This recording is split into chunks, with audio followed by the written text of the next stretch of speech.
তো এটা হলো আমাদের মাসিভাস কন্ট্রোলার সিগন্যাল আইসোলেটর বা কনভার্টারও বলে, আইসোলেটেড কনভার্টার।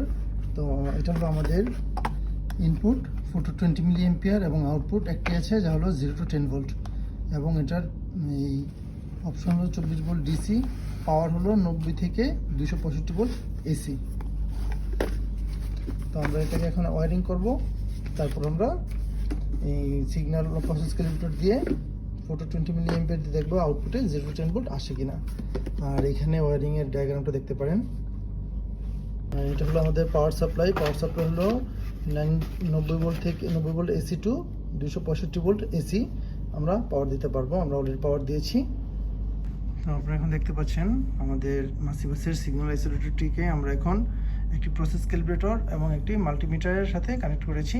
আউটপুটটি আমাদের হলো 0 to 10 ভোল্ট।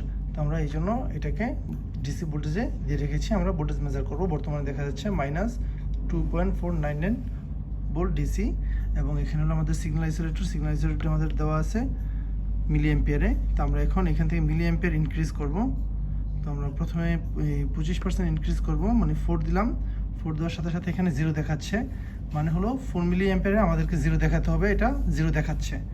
তারপর আমাদের কম থাকার কারণে ভিডিওটি কমপ্লিট করা যাচ্ছে না।